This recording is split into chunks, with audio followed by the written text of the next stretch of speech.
La lettre de la banque est arrivée, exigeant le paiement d'un prêt immobilier de près d'1 million d'euros pour une maison que je n'avais jamais achetée. Mon cœur s'est serré. Mais ce qui m'a vraiment brisé, c'est de réaliser qui avait utilisé mon nom, falsifié ma signature et mis toutes mes économies en péril. Ma propre fille. Elle était loin de se douter que ce n'était pas qu'une simple facture. C'était une déclaration de guerre. Et j'étais sur le point de me défendre. Avant de plonger dans l'histoire, n'oubliez pas de vous abonner pendant que vous écoutez. Et dites-nous en commentaire d'où vous nous écoutez. Maintenant, respirez et écoutez attentivement. Voici mon histoire. La nette enveloppe blanche n'était pas seulement une facture. C'était une bombe, presque dissimulée sous la pile de courrier habituelle. Mon rituel matinal, le léger tintement d'une cuillère dans ma tasse de café, s'est dissous alors que mes doigts effleuraient sa texture inconnue. Crédit républicain. Étrange. Nous n'avions pas fait affaire depuis des années. Le 6e sens d'une veuve, affûtée par une décennie à vivre seule depuis le décès de son riz, s'est enflammé en une peur glaciale. Je l'ai déchiré. « Chère Madame Dubois », commençait-elle, « nous vous rappelons votre paiement mensuel de prêt hypothécaire en retard. Le montant qui suivait m'a fait tourner la tête. 7,243 bien, 80 €. Mais qu'est-ce que c'est que ça, bon sang ?» ai-je murmuré, ma voix frêle. La lettre prétendait que j'étais en retard sur un prêt. Ma main tremblait en composant le numéro du Crédit républicain. Une éternité en attente. Puis une voix calme. « Éléonore Dubois, il y a une erreur. Je n'ai jamais contracté de prêt. » L'opératrice a vérifié. Selon nos registres, le 14 mars, vous avez contracté un prêt immobilier de 950 000 € pour acheter une propriété au domaine du Lac, numéro 27, à Choisy-le-Roi.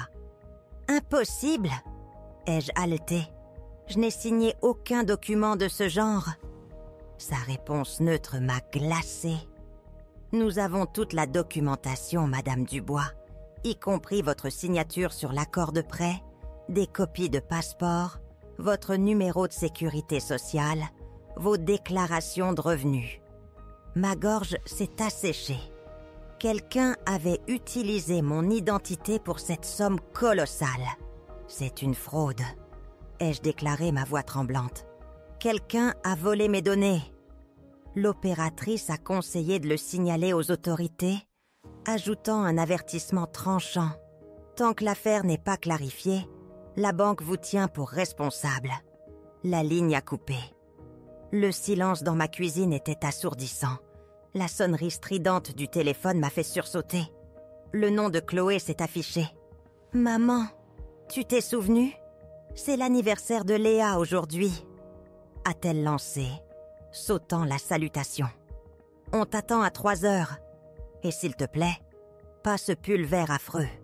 C'est un restaurant. » Mon esprit toujours embrumé, j'ai réussi à dire « Je me souviens, Chloé, mais j'ai un grave problème. Une lettre de la banque. »« Maman, ne recommence pas !» a interrompu Chloé, son irritation à peine voilée. « Encore une pub de carte de crédit? Jette-la, c'est tout. Tu n'as pas besoin d'ouvrir toute cette toutes ces lettres. Chloé, ce n'est pas une pub. Quelqu'un a mis près d'1 million d'euros de crédit à mon nom. » Une pause, puis le rire nerveux de Chloé. « Quelle absurdité, maman. Qui donnerait un tel prêt à une retraitée? Tu te confuses. » Ma voix a monté. « Non, c'est écrit noir sur blanc. 950 000 €. À mon nom, avec ma signature. »« Maman, ta tension doit monter en flèche. Tu as pris tes cachets ?» Son ton mielleux en disait long sur son exaspération.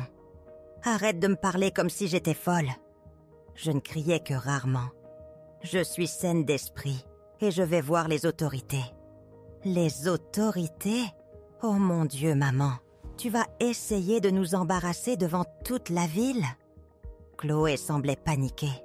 Je passerai après le travail. On réglera ça. Mais pour l'amour du ciel, ne passe aucun appel, d'accord? Sa réaction extrême m'a semblé étrange, déconcertante. Pour calmer l'anxiété qui me rongeait, je me suis concentrée sur la fête de Léa.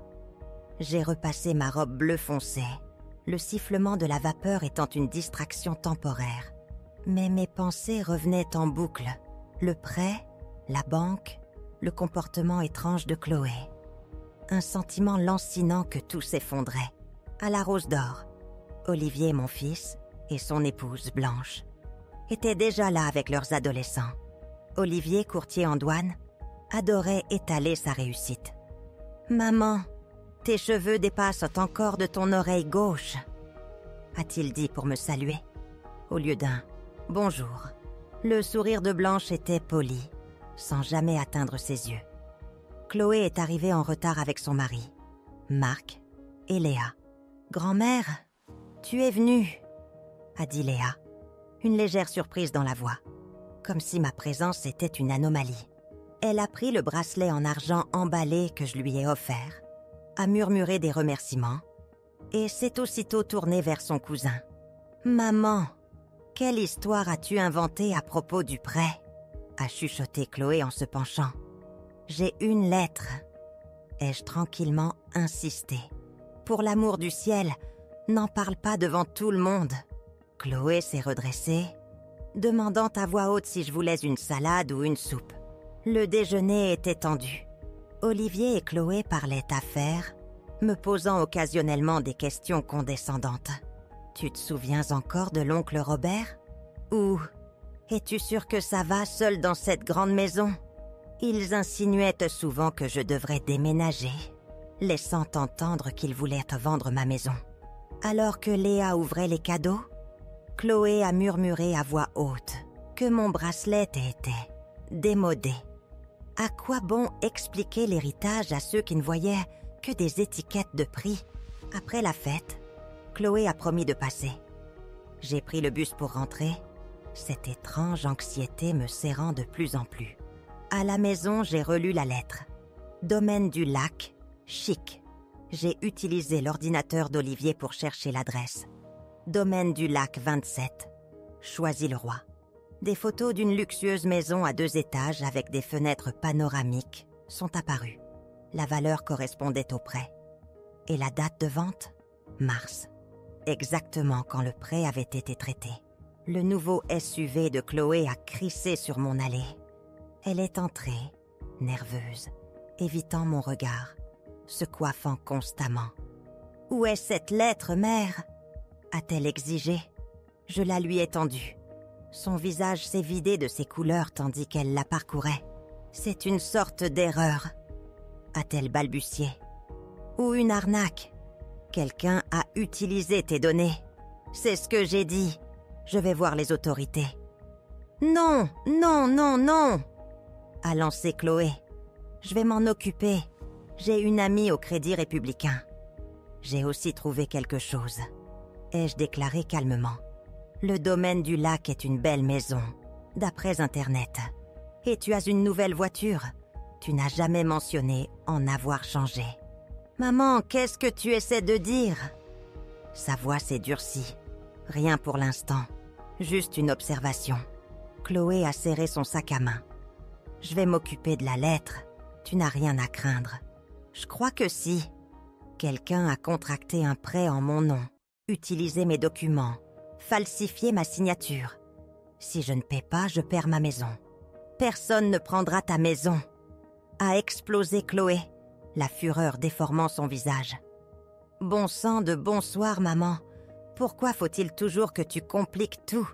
Je t'ai dit que je résoudrais le problème. » Les plaques rouges sur son cou pulsaient. Une seule chose provoquait une telle réaction. Elle savait. « C'est toi », ai-je dit doucement, la regardant droit dans les yeux. « Tu as contracté le prêt en mon nom. » Chloé a détourné le regard. « Ne dis pas de bêtises, maman. Pourquoi ferais-je ça? Je ne sais pas. » ai-je répondu. « Mais je vais le découvrir. » Elle a arraché la lettre. « Je la prends. Ne fais rien de stupide. N'appelle pas la banque. Ne va pas à la police. Je m'en occupe. » Elle est sortie en claquant la porte. Je suis restée là, dévastée. Ma propre fille. Elle avait mis en péril ma maison, mon indépendance, ma dignité. J'ai rouvert les photos de la maison. Puis, un email de la banque non lu. Une copie électronique de l'accord de prêt envoyé à la finalisation de l'affaire. La signature était un faux grossier de la mienne. Ma rage glaciale bouillonnait.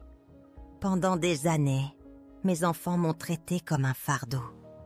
Maintenant, Chloé avait franchi la ligne rouge. Elle n'avait pas seulement utilisé mon nom. Elle avait mis en péril toute mon existence. J'ai sorti mon carnet usé, traçant des noms. Il me fallait un avocat, pas le genre d'Olivier. Quelqu'un qui se tiendrait à mes côtés, contre ma propre chair et mon sang. Une défiance tranquille, forgée dans la chaleur de la trahison, commençait à durcir mon esprit. Mais le chemin à parcourir était enveloppé d'incertitudes. Que coûterait vraiment la justice à une mère lorsque sa propre chair et son sang l'avaient mise à nu? Une fureur silencieuse, froide et tranchante alimentait désormais chacun de mes pas. L'annuaire téléphonique me parut lourd dans les mains, alors que je parcourais la section des services juridiques, mon doigt traçant des noms. J'avais besoin d'une avocate, oui, mais pas du genre qu'Olivier recommanderait. Une amie de la famille, peut-être. Quelqu'un qui essaierait d'arranger les choses, d'étouffer l'affaire. Non, il me fallait quelqu'un qui comprenne le venin de la trahison. Quelqu'un prêt à se battre, pas à négocier. J'ai trouvé son annonce, nichée dans un vieil immeuble en briques. Bérénice Roche, spécialisée en droit des aînés et exploitation financière. Exactement ce dont j'avais besoin. Mon appel a été décroché par une voix chaleureuse. Étonnamment, un rendez-vous a été pris pour l'après-midi même. En descendant du bus, la lourde porte en chêne de l'immeuble du cabinet Roche se dressait. Les avocats m'ont toujours intimidée. Henri s'occupait de tout ça.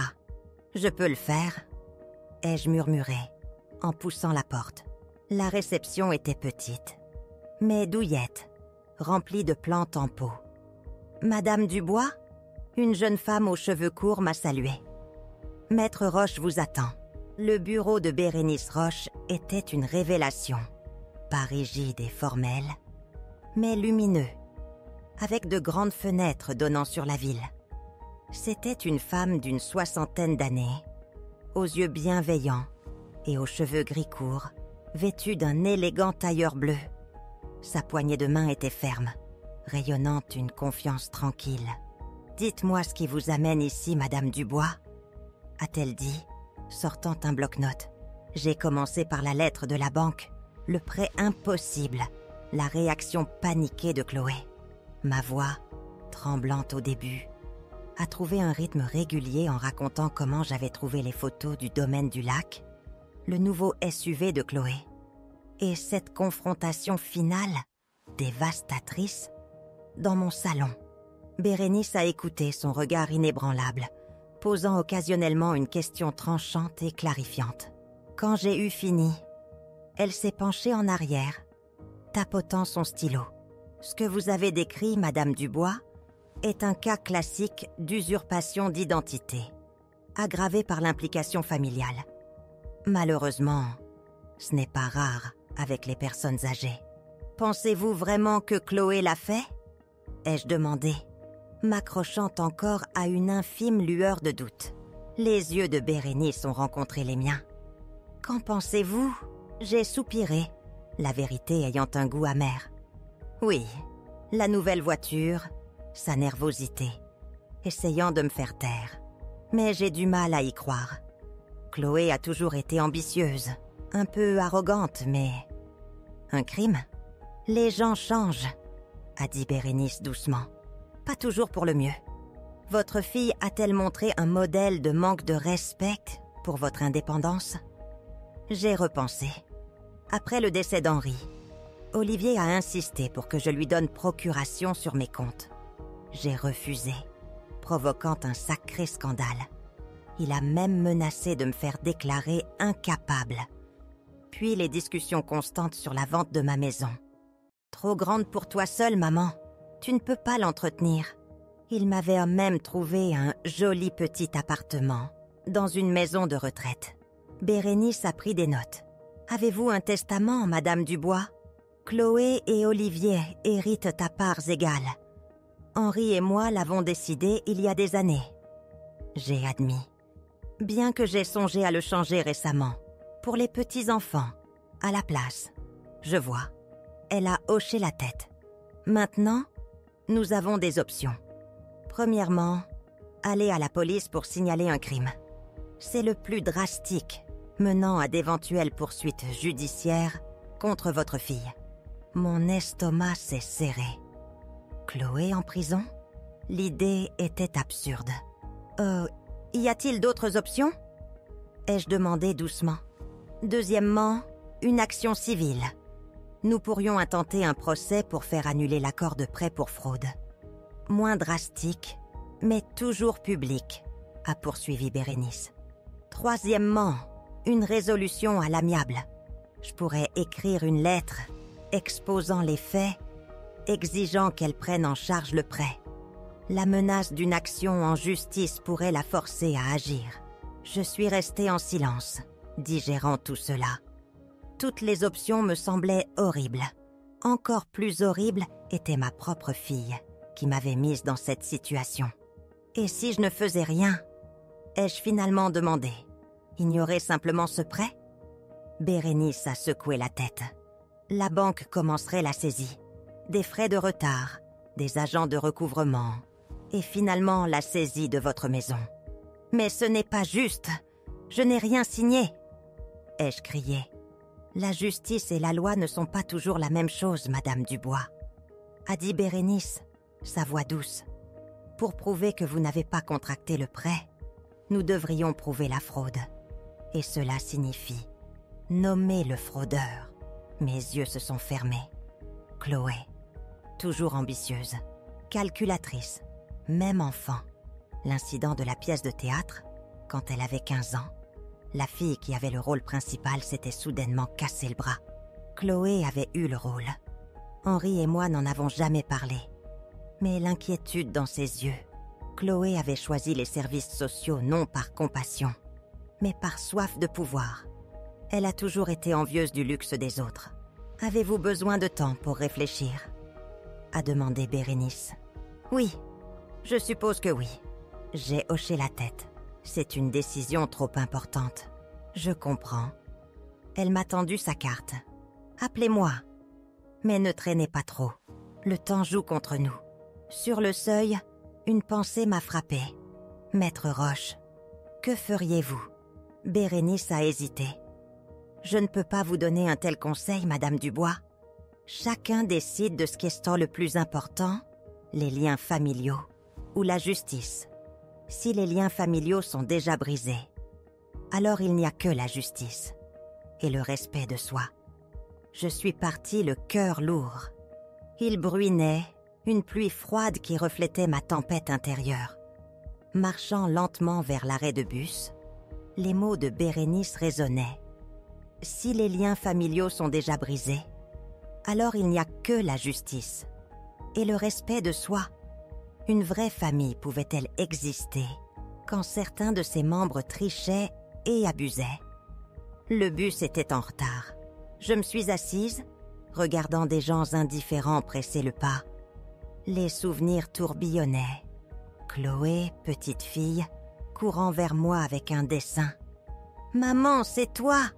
Puis une adolescente, levant les yeux au ciel. « Maman, tu me fais honte !» Une diplômée d'université, montrant fièrement son diplôme, ses yeux disant « Regardez, j'ai tout accompli toute seule. » Bien qu'Henri et moi ayons fait des doubles quarts pour ses études. Puis tout a changé après la naissance de Léa. Chloé est devenue distante, ses visites formelles, les conversations critiques. Quand Henri est mort, Chloé a organisé les funérailles sans mon avis. Elle a même choisi ma robe. « Tu n'es pas en état de prendre des décisions maintenant, maman, avait-elle dit. Après, elle et Olivier ont divisé les affaires d'Henri. Comme si je n'existais pas. Sa collection de timbres, œuvre d'une vie. Olivier l'a prise sans demander. Ça ne fera que prendre la poussière chez toi, maman. Je suis devenue un problème à résoudre. Une gêne. Ils ont cessé de me considérer comme une personne. Peut-être ne l'ont-ils jamais vraiment fait. Dans le bus, peinant avec mon parapluie mouillé, une jeune femme m'a offert une place. Un petit geste de courtoisie d'une inconnue. Plus que ce que j'avais reçu de mes propres enfants depuis des années. À la maison, la première chose que j'ai faite a été de composer le numéro de Diane Duval, mon amie de l'époque de l'ancien bureau de poste. Diane, 5 ans, mon aînée, mais avec plus d'énergie que la plupart de ceux qui avaient la moitié de son âge. Elle était devenue veuve presque en même temps que moi, mais au lieu de succomber au chagrin, elle s'était portée volontaire dans un refuge animalier et avait même commencé à apprendre l'espagnol. « Éléonore, quelque chose ne va pas ? Tu n'appelles pas d'habitude en plein milieu de la journée. » Je lui ai parlé du prêt, de la banque, de Bérénice, de la réaction de Chloé. « Quelle vipère !» s'est exclamée Diane quand j'ai eu fini. « Après tout ce que toi et Henri avez fait pour elle, tu devrais la poursuivre en justice. Va voir les autorités. Fais-la répondre de ses actes. » « Je ne sais pas, Diane. » ai-je soupiré. « C'est ma fille. Comment puis-je la mettre dans une telle situation ? Comment peut-elle faire ça à sa propre mère ?» a rétorqué Diane. « Éléonore, écoute. Tu aimes tes enfants. Toutes les mères le font.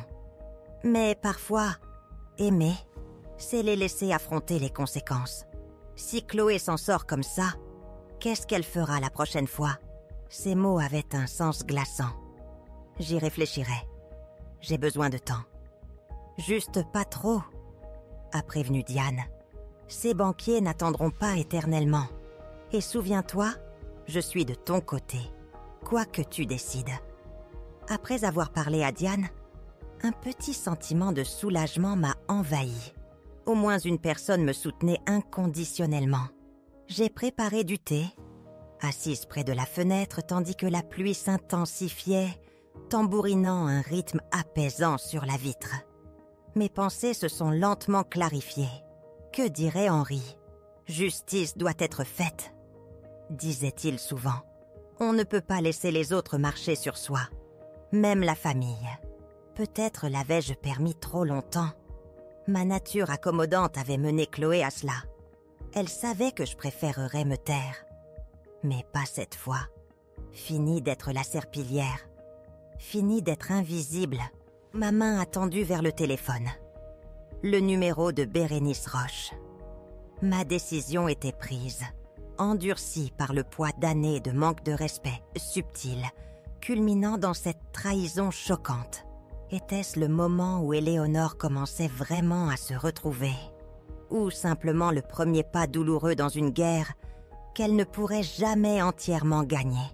Ma voix, en composant le numéro de Bérénice Roche, était ferme, empreinte d'une nouvelle détermination. « Maître Roche », ai-je déclaré, « j'ai décidé. Je vais intenter une action en justice contre ma fille et un signalement à la police pour fraude. » La pose de Bérénice s'est étirée. « Vous êtes sûr ?»« Absolument », ai-je affirmé, une féroce libération s'installant. Cette bataille était pour moi. Le nom d'Olivier a clignoté sur mon écran quelques instants plus tard. « Maman, tu es folle !»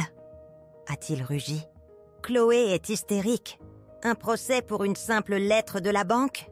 Ce n'est pas une simple lettre, Olivier. » ai-je déclaré calme. « Ta sœur a contracté un prêt de près d'1 million d'euros en mon nom, en falsifiant ma signature.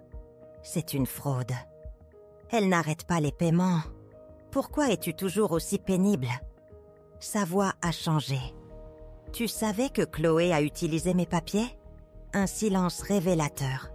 Elle a dit que vous aviez un accord. Pas d'accord. Elle a volé mes données. Si tu le savais, tu es complice. Il a ricané. Complice ? Trop de séries policières, maman. C'est un arrangement familial. Non, Olivier, c'est un crime et j'obtiendrai justice. Quelle justice? Tu vas nous déshonorer tous. Il a essayé la persuasion.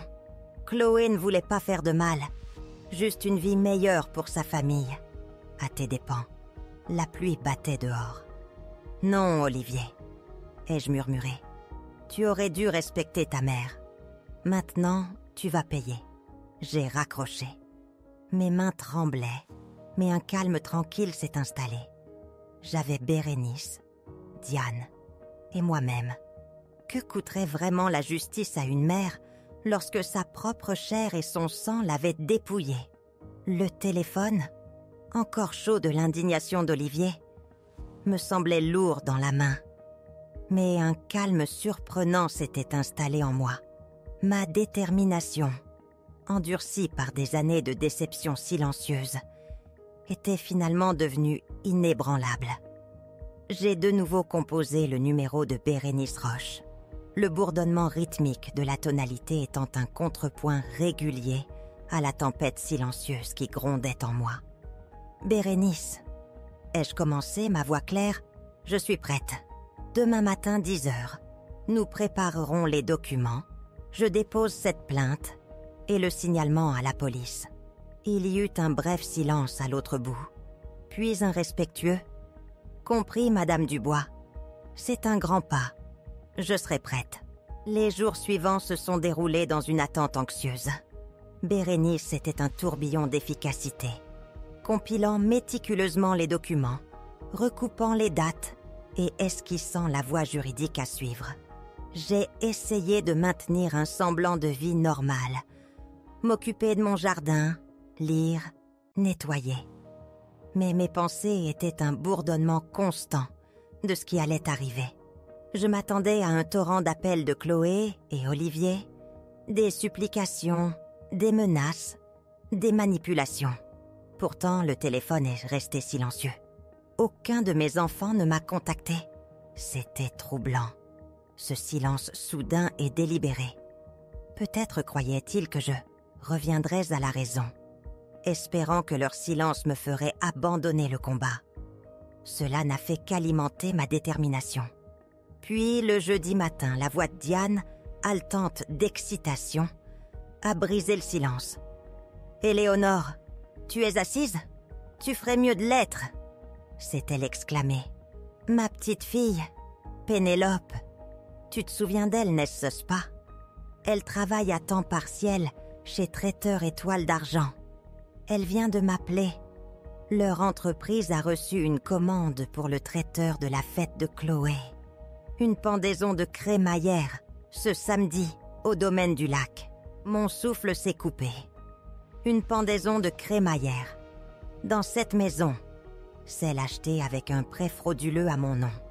Et bien sûr, aucune invitation pour moi. L'audace, un témoignage flagrant de leur conviction de mon insignifiance. Une fête? Ai-je répété, les mots plats. Combien d'invités? Pénélope dit 40 personnes. Cocktail, amuse-gueule, champagne. Tout haut de gamme, a rapporté Diane, inconsciente du courant émotionnel qui me traversait. Ça commence à 18 heures. J'ai imaginé Chloé, glissant à travers les luxueuses nouvelles pièces, acceptant les félicitations, parlant de rénovation de designer et de vue sur le lac, sans jamais mentionner comment elle l'avait acquise.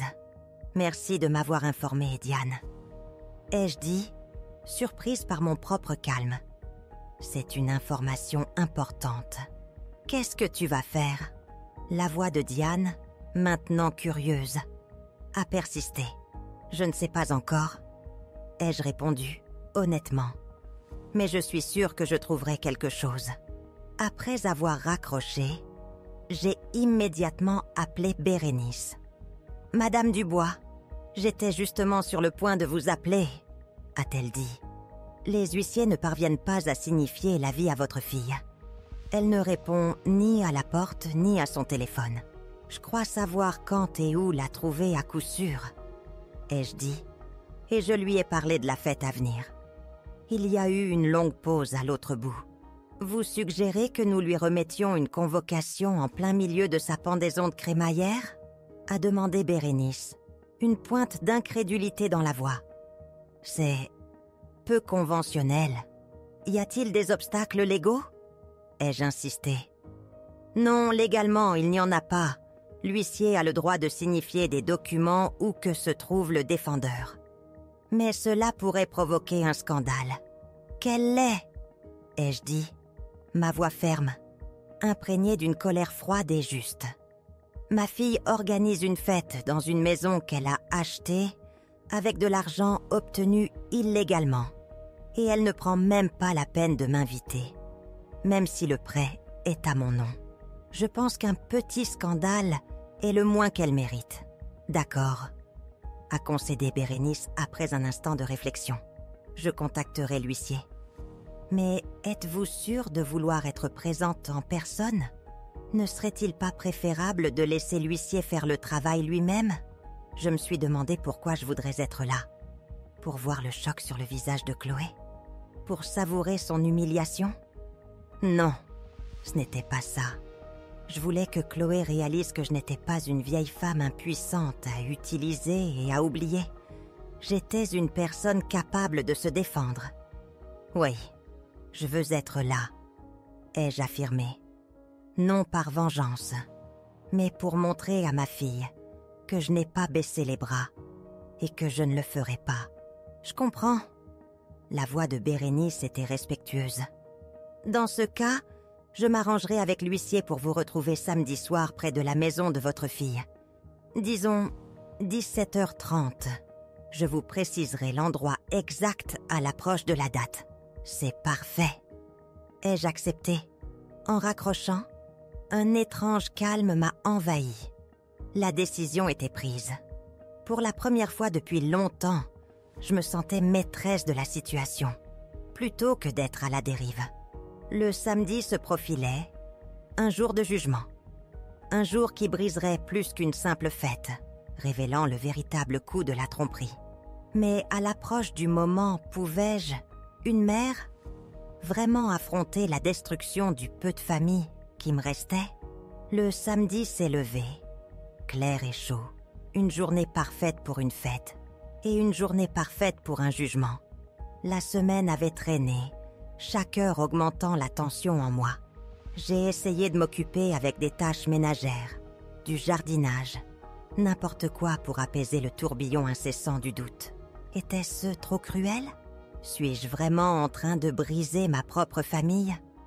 Mais à chaque murmure d'incertitude, les actions de Chloé brûlaient plus vivement dans mon esprit. La signature falsifiée, la dignité volée. Ma détermination s'est durcie.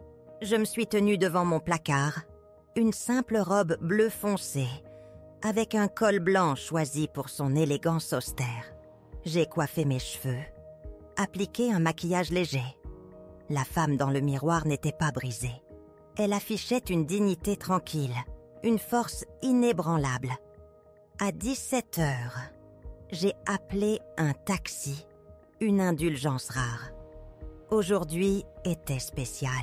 Bérénice avait envoyé l'adresse d'un café près du domaine du lac où nous devions rencontrer l'huissier. Quand le taxi s'est arrêté, Bérénice était déjà là, assise sur la véranda avec un homme grand et sombre, en costume élégant. « Madame Dubois !» Bérénice s'est levée. « Voici maître Étienne Noyer, l'huissier. » Sa poignée de main était ferme, professionnelle. « Maître Roche a expliqué, » a-t-il hoché la tête. « Je signifierai à Madame Chloé. » « Voici le plan, » a expliqué Bérénice. « Maître Noyer se fera passer pour un membre du personnel de traiteur Étoile d'Argent. Une fois qu'il aura localisé votre fille, il lui remettra les documents. Vous pouvez entrer avec lui ou attendre. » J'ai imaginé le visage de Chloé. L'image a solidifié mon choix. J'entrerai avec Maître Noyer. Ai-je décidé ? Chloé doit savoir tout de suite que ce n'est pas un accident. N'oubliez pas votre objectif, a averti Bérénice. Pas un scandale, mais montrer que vous êtes sérieuse. Maintenez votre dignité. J'ai promis. Bien que mon cœur battait la chamade. Les 10 minutes de marche jusqu'au domaine du lac se sont déroulées dans un flou d'explications juridiques que j'entendais à peine. Mon esprit était déjà à l'intérieur de cette maison, un endroit où je n'avais jamais été la bienvenue. Le domaine du lac s'est déployé exactement comme je l'avais imaginé. Pelouse impeccable, voitures luxueuses et grande demeure au bord de l'eau. Le numéro 27, la maison de Chloé se distinguait. 2 étages, fenêtres panoramiques, une vaste terrasse. Une musique étouffée et des rires s'échappaient des fenêtres ouvertes. La fête bat son plein, a observé Maître Noyer. Le timing est parfait. Il a appuyé sur la sonnette. Une jeune femme en uniforme de traiteur étoile d'argent a ouvert la porte. « Traiteur étoile d'argent » a-t-elle demandé. « On attend du personnel supplémentaire. » Maître Noyer a hoché la tête avec assurance. « C'est exact. Et cette dame est l'inspectrice qualité. Nous devons parler à la maîtresse de maison. » « Bien sûr, entrez. » Nous sommes entrés dans un hall spacieux. Sol en marbre, murs miroirs, lustres en cristal. C'était là que mon argent, pris par la fraude, avait abouti. Maître Noyer s'est dirigé vers les bruits de voix. J'ai suivi, essayant de paraître calme. Mais mon sang bourdonnait d'anticipation. Le salon était immense, rempli d'invités élégamment vêtus. Chloé, dans une robe beige raffinée, tenait la cour au centre. Elle s'est arrêtée en plein milieu d'une phrase, en voyant Maître Noyer. Puis ses yeux se sont posés sur moi. Son visage s'est figé. Un masque de pur choc. « Maman » a-t-elle murmuré incrédule. « Comment es-tu arrivée ici ?» Le silence est tombé, lourd et absolu. Tous les regards se sont tournés vers nous tandis que Maître Noyer s'avançait. « Madame Chloé Mercier ?» a-t-il interrogé officiellement. « Oui ?» a répondu Chloé confuse. « Et qui êtes-vous » ? « Je suis Étienne Noyer, huissier de justice. » Il a sorti des papiers de sa veste. « Je vous remets par la présente une notification de poursuite judiciaire intentée par Éléonore Dubois pour fraude et contrefaçon. » Le visage de Chloé est devenu livide. Elle est restée immobile, fixant les papiers. Puis moi. « Qu'est-ce que c'est que ça, bon sang ?» a rugi Marc, le mari de Chloé s'avançant. « Quelle poursuite ?» La poursuite concerne un prêt hypothécaire de 950 000 €, contracté illégalement au nom de Madame Dubois, a expliqué calmement Maître Noyer, en tendant les documents à Chloé. Chloé les a pris machinalement, son regard fixé sur moi. « Maman, tu es folle ?»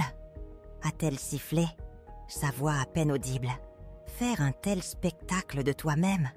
Non, Chloé, c'est toi qui es folle. » ai-je dit doucement, mais avec une clarté inébranlable. Contracter un prêt en mon nom, falsifier ma signature, acheter une maison avec de l'argent qui ne t'appartient pas.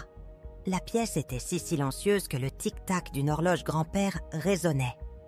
Les invités ont échangé des regards perplexes. Certains ont commencé à se diriger vers les sorties. Maître Noyer s'est penché. « Ma mission est accomplie. Je suis prêt à partir, à moins que vous n'ayez d'autres instructions. »« Merci, Maître Noyer. » J'ai hoché la tête. « Vous êtes libre de partir. » Il a salué poliment et est parti. Un silence gênant a envahi l'air. Chloé a serré les papiers, perdu. « Continuons la fête, les gens !» a tonné Marc. « Mademoiselle !» a-t-il claqué à une fille du traiteur. « Plus de champagne. Ma belle-mère et moi allons discuter dans le bureau. » Il a voulu prendre mon bras, mais j'ai reculé. « Non, Marc !» ai-je dit, ma voix traversant la tension. « Pas de discussion dans le bureau. Tout ce que j'ai à dire, je l'ai déjà dit au tribunal. Maintenant, je veux voir la maison que j'ai achetée avec l'argent du prêt en mon nom. J'ai ce droit, n'est-ce pas ? Maman, arrête ça tout de suite !» Chloé a enfin retrouvé sa voix, un plaidoyer désespéré. « Tu nous fais honte. »« Non, Chloé. » ai-je rétorqué, mon regard inébranlable. Tu te fais honte par tes actions. Je ne fais que dire la vérité. Olivier, que je n'avais pas vu parmi les invités jusqu'alors, s'est avancé, le visage pâle. Quelle vérité? Qu'est-ce que tu inventes encore, maman? Je n'ai rien inventé, Olivier. Je me suis tournée vers lui. Le poids des années de négligence dans mon ton. Ta sœur a contracté ce prêt en mon nom en falsifiant ma signature. Et tu le savais, mais tu n'as rien fait pour l'arrêter. Ce n'est pas vrai, a marmonné Olivier. Mais ses yeux l'ont trahi. Ça suffit, a hurlé Chloé, jetant les papiers sur une table basse en verre. Maman, sors d'ici tout de suite, ou j'appelle la police. Appelle-les, ai-je dit calmement. Ce sera intéressant d'expliquer aux policiers pourquoi tu expulses la personne de la maison, au nom de laquelle le prêt pour son achat a été contracté. Un murmure de surprise a parcouru les invités. Certains ont même sifflé doucement. Chloé a eu l'air d'avoir été frappée. « Mesdames et messieurs !» ai-je adressé aux invités stupéfaits, beaucoup cherchant déjà une échappatoire. « Je m'excuse pour cette scène. Je ne voulais pas gâcher votre soirée. Mais je pensais que vous deviez savoir que cette belle maison a été achetée avec de l'argent frauduleux. Ma fille a utilisé mon identité et falsifié ma signature pour obtenir un prêt de 950 000 €. Puis elle a enregistré la maison auprès d'une société écran appelée Holdings Mercier pour dissimuler ses actions. « Mais c'est un mensonge !» a hurlé Chloé. « Maman, tu as accepté de nous aider avec le prêt. Tu m'as donné procuration. » « Vraiment ?» J'ai levé un sourcil. « Où est cette procuration ? Pourquoi ne l'as-tu pas montrée à la banque ? Pourquoi as-tu dû falsifier ma signature ? Et pourquoi n'ai-je découvert le prêt que lorsque j'ai reçu la lettre de retard de paiement ?» Chloé est restée silencieuse, ses lèvres serrées en une fine ligne. Marc a posé une main sur son épaule, essayant d'apaiser. « Maman, ne faisons pas de scène. On peut en parler tranquillement demain. » « Non, Marc. » J'ai secoué la tête. Nous avons déjà essayé de parler. Chloé a ignoré mes appels. Olivier m'a exhorté à ne rien faire de stupide. Aucun de vous n'a pris la situation au sérieux. Vous pensiez que j'accepterais simplement, comme je le fais toujours. Mais pas cette fois. J'ai marqué une pause, faisant le tour du salon. Des meubles luxueux, des luminaires de designer, des tableaux dans des cadres coûteux. Tout criait l'argent, l'argent pris par la fraude. C'est une belle maison, ai-je dit. Dommage qu'il faille la vendre bientôt pour rembourser le prêt. Ou la banque la saisira. Je n'ai pas encore décidé quelle option je préfère. « Tu ne peux pas faire ça !» s'est exclamée Chloé s'avançant vers moi. « C'est notre maison.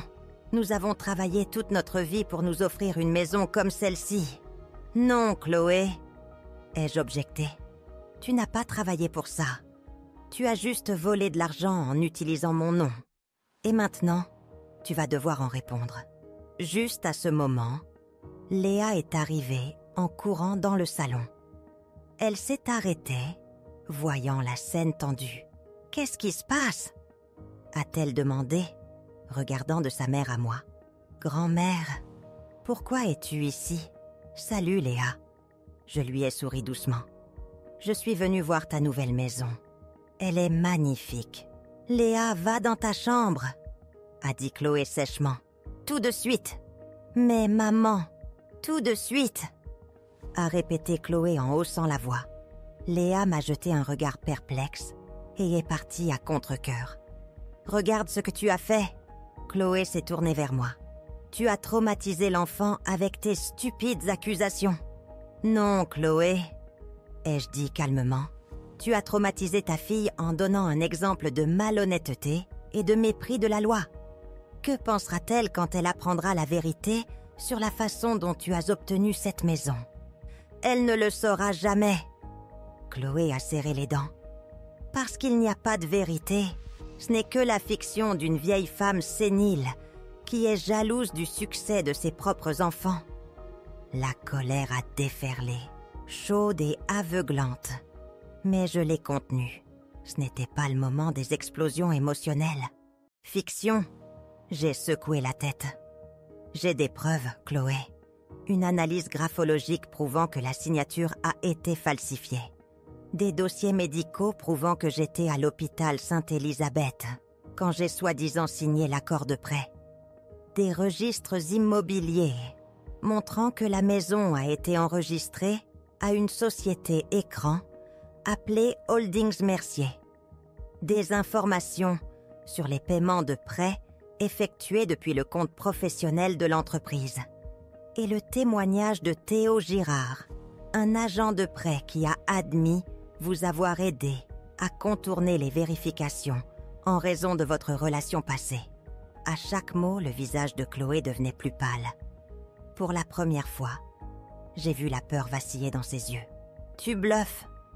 a-t-elle murmuré. « Théo ne ferait jamais. Il a déjà témoigné. » Ai-je menti, espérant que Bérénice me pardonnerait ma petite ruse.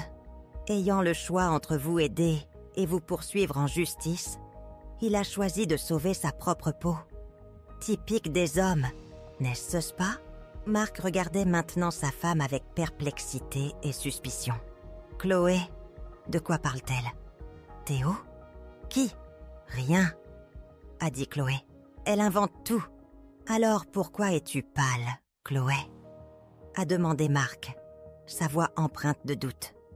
Et pourquoi ne m'as-tu jamais raconté les détails de la façon dont le prêt a été arrangé? Une ombre de méfiance a passé entre eux. Marc avait peut-être eu connaissance des grandes lignes, mais les détails lui avaient été cachés. « Mesdames et messieurs », ai-je adressé aux invités restants, très mal à l'aise. Encore une fois, je m'excuse d'avoir gâché la soirée. Mais peut-être devriez-vous reconsidérer votre relation avec les propriétaires de cette maison. Les gens qui peuvent tromper leur propre mère sont peu susceptibles d'être honnêtes avec leurs amis et collègues. « Sors d'ici !» a crié Chloé, perdant son sang-froid. « Sors de ma maison !» Techniquement, ce n'est pas encore votre maison. Ai-je fait remarquer, ma voix claire et forte. Et ça ne le sera pas quand le tribunal décidera de ma poursuite. Mais je pars, car j'ai fait tout ce que je voulais faire. Je me suis tournée pour partir, mais me suis arrêtée en voyant Léa debout, dans l'encadrement de la porte.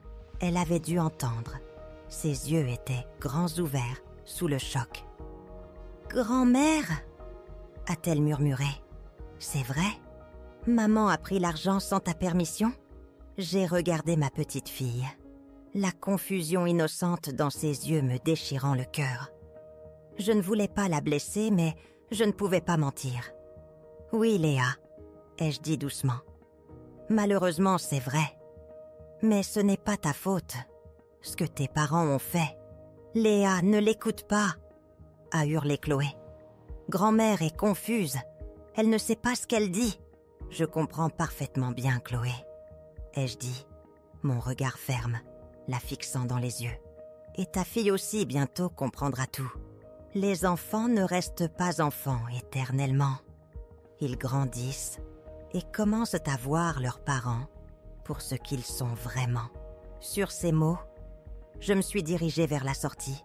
Personne n'a essayé de m'arrêter. Je pouvais sentir les regards des invités, surpris, compatissants, jugeants. Mais cela m'était égal. J'avais fait ce que j'avais à faire. L'histoire de la poursuite et du scandale de la pendaison de crémaillère s'est répandue à Choisy-le-Roi comme une traînée de poudre. Dans une petite ville où tout le monde se connaissait, de tels événements ne pouvaient passer inaperçus. Cette humiliation publique était-elle une étape cruelle mais nécessaire vers la vérité? Ou avais-je simplement échangé une forme de douleur contre une autre, risquant de perdre tout ce qui restait de ma famille? L'ombre de la poursuite, projetée par le scandale de la pendaison de crémaillère, a envahi Choisy-le-Roi à la vitesse de l'éclair. Dans notre petite ville, où tout le monde savait tout, cela a explosé. Dès le lendemain, Diane a appelé, la voix haletante. Éléonore, Tu ne le croiras pas. Pénélope a dit que les invités se sont dispersés dans la demi-heure qui a suivi ton départ. Et Marc et Chloé se sont disputés horriblement juste là, devant tout le monde. J'ai écouté. Un étrange mélange de satisfaction et de regret bouillonnant à l'intérieur. La vérité était révélée. Mais le résidu désagréable de l'humiliation publique de Chloé persistait. En tant que mère, voir son enfant souffrir, même si c'était mérité, était toujours difficile. Et Olivier ? Ai-je demandé. Était-il là ? Diane a confirmé qu'il s'était enfui immédiatement, l'air d'avoir vu un fantôme. Mon téléphone n'arrêtait pas de sonner. Voisins, anciens collègues, même des inconnus, tous cherchant des détails, offrant leur soutien, ou simplement avides de potin. J'ai répondu poliment, brièvement, refusant de transformer ma douleur en divertissement. Vers le soir, Bérénice a appelé. « Madame Dubois, comment allez-vous? Les événements d'hier ?»« Je vais bien, » ai-je répondu, juste fatiguée des appels. Toute la ville est en émoi. Inévitable, a soupiré Bérénice. Mais la bonne nouvelle, Chloé a enfin reçu la notification officielle. Elle répondra devant le tribunal où trouvera un arrangement. « Vous pensez qu'elle va transiger ?» ai-je demandé, une lueur d'espoir. « Très probablement, » a confirmé Bérénice. N'importe quel avocat conseillerait d'éviter un procès, compte tenu des preuves. 3 jours plus tard, Chloé a appelé. Sa voix, habituellement si vive, était feutrée. « Maman, il faut qu'on parle. Je peux passer ?» L'invitation, autrefois si impatiemment attendue, ressemblait à présent à une capitulation. Mais quel était le coup de lâcher prise vraiment, quand les liens du sang s'étaient effilochés à ce point? Chloé est arrivée 1 heure plus tard, l'air décharné, des cernes sombres sous les yeux. Elle portait un simple jean et un pull basique, loin de ses tenues habituelles. Si apprêtée, elle a hésité dans mon couloir, incertaine, avant que je ne la conduise à la cuisine. Nous nous sommes assises de part et d'autre de la vieille table en chêne, le thé fumant entre nous. « Maman !» a-t-elle commencé sa voix inhabituellement douce. « Je suis venue pour le procès. » J'ai hoché la tête. « J'écoute. J'ai engagé un avocat. » a poursuivi Chloé, ses mots s'entrechoquant.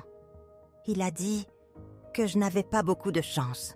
Les preuves ne sont trop accablantes. Elle a expliqué son conseil. Transiger. Elle reprendrait le prêt, le mettrait à son nom, paierait tous les intérêts et pénalités, plus 10 000 € de dommages et intérêts moraux. En échange, je retirerai la plainte et le signalement à la police. « Et la maison ?» ai-je demandé, ma voix ferme. Chloé a serré les lèvres.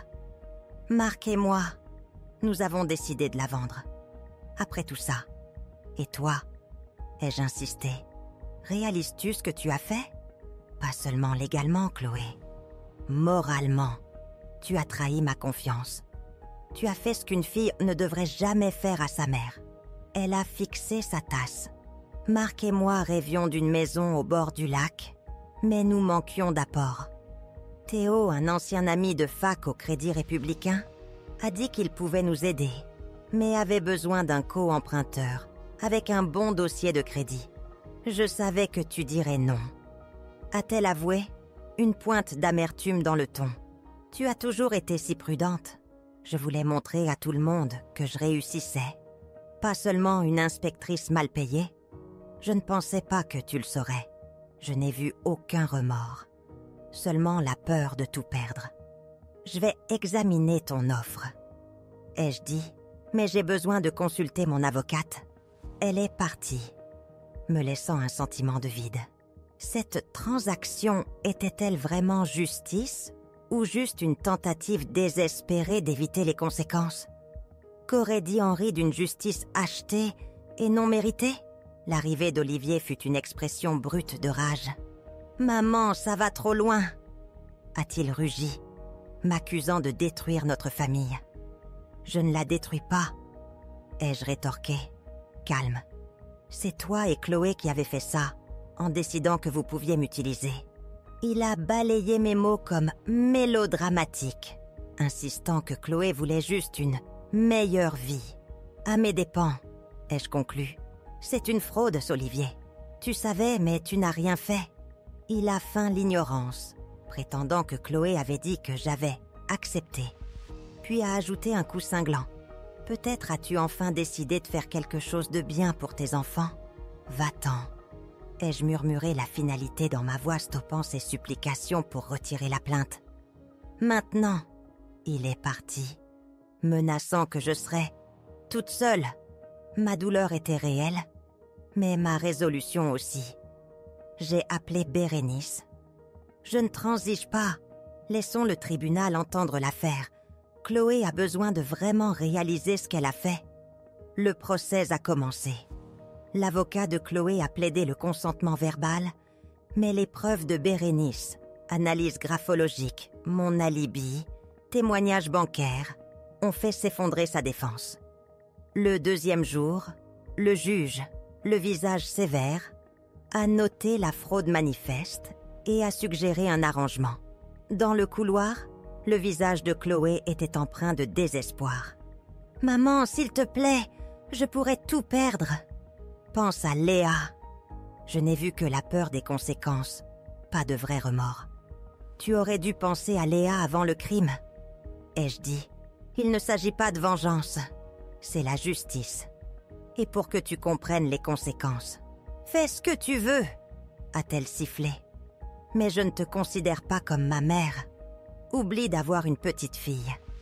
Ces mots m'ont coupé profondément. Mais ma résolution est restée intacte. Une semaine plus tard, le tribunal a statué. Prêt annulé, mes obligations résiliées, Chloé devant payer 20 000 € de dommages et intérêts moraux. La banque, choisissant de ne pas engager de poursuite pénale, a saisi la maison du domaine du lac. Chloé et Léa ont déménagé dans un petit appartement. Marc a demandé le divorce. Olivier a cessé d'appeler. Blanche, froide, m'a informé. Nous ne voulons pas que vous soyez en contact avec les enfants. Ils sont trop influençables. J'étais une paria. Pourtant, une étrange paix s'est installée. La douleur, oui. La perte, indéniablement.